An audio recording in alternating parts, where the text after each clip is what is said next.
Good morning, everyone. I am Alison Goss Eng with the Bioenergy Technologies Office here at DOE. So bioenergy has been around as long as humans have. 2.5 million years ago, when man discovered fire, he quickly realized that his fire only lasted as long as he had wood to fuel it. In the mid-1700s to 1800, we were using whale oil. We were taking the blubber from whales and boiling it in big pots in order to light streets around the Western world. At one point, whaling was the 5th largest industry in the United States, and we slaughtered 8,000 whales in 1 year to harvest their oil.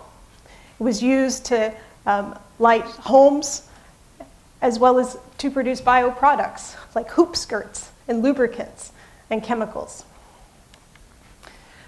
But as populations grew and people became more affluent and whales became more and more scarce, we had to rely upon other sources of energy, fossil fuels.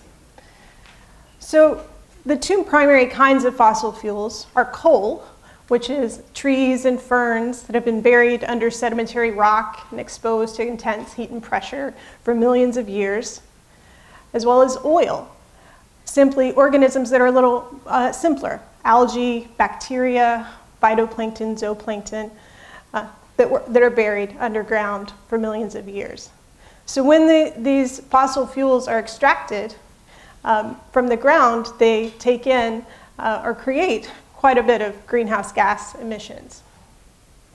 So over time, we have been extracting our energy sources from the ground, and as we have to go deeper and deeper, it gets more complicated and therefore more expensive to access energy.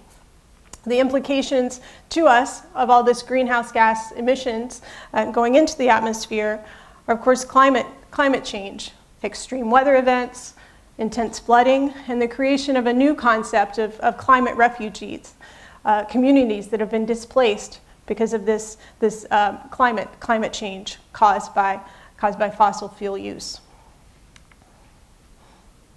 But within the Bioenergy Technologies Office, we have an idea to move away again from old carbon to fresh carbon once again.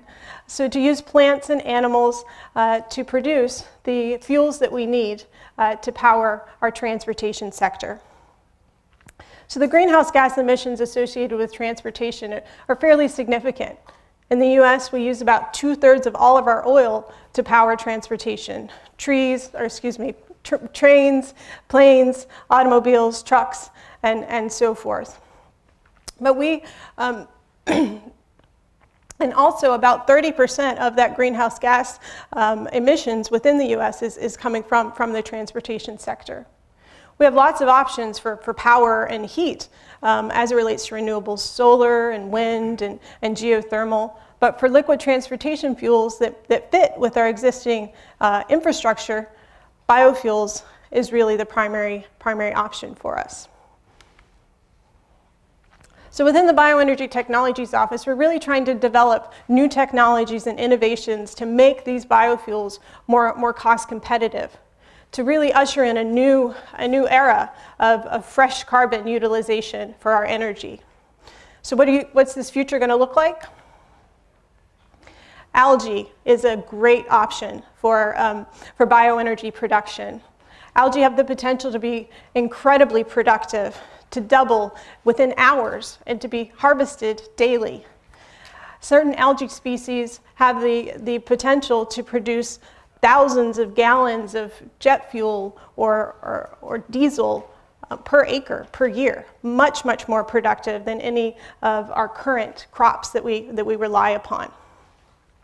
We're really interested in crops like this, as well as dedicated energy crops that aren't going to compete with our existing land base, land that's currently being used for other sources. Algae is a great option, and also is waste. So trees, dead trees that are in the forest that create a higher risk for forest fires, as well as what you see here, stalks and leaves that are left over after a corn harvest. a great potential bioenergy feedstock. DuPont took advantage of some technology that the Bioenergy Technologies Office supported in the development of a new biorefinery recently. They opened the largest cellulosic ethanol biorefinery in the world and are reliant upon this technology that the Bioenergy Technologies Office had a hand in creating. This facility, at its full operation, can produce up to 30 million gallons of ethanol each year, and really represents a partnership within its local community with farmers to collect, store, as well as deliver that biomass to this facility. The aviation sector is also really interested in getting into the biofuels game. Recently, Virgin Atlantic partnered with LanzaTech and agreed to use some of the aviation fuel that LanzaTech was producing from industrial waste gases, like carbon monoxide coming out of steel production. So this technology that LanzaTech developed was done in partnership with Pacific Northwest National Laboratory, and really presents a unique opportunity for the aviation sector to reduce their greenhouse gas emissions associated with the flights that they take, and also provides a creative solution to industrial waste management. So really a win-win. All of this investment in technology and growing the bioeconomy creates a tremendous number of jobs. Jobs in agriculture, construction, engineering, of course, science, research and development, marketing, and as well as financing. One recent study pointed out that by 2030, we could have increased our number of jobs supporting the bioeconomy by 5-fold, and could have over 1 million people working in this sector here in the United States.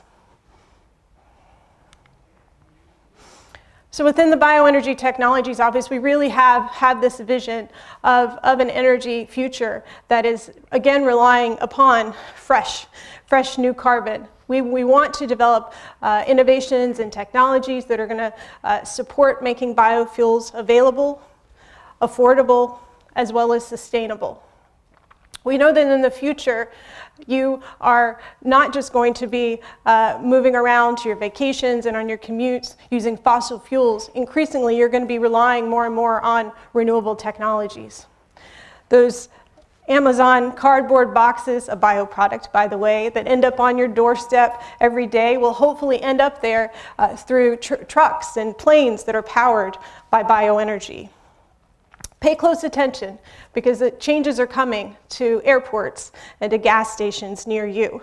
And the decisions that you make at the pump, as well as in the products that you purchase, many of which are going to be relying more and more on biomass and bioenergy, can have a huge difference in growing the US economy, as well as in mitigating climate change. So thank you.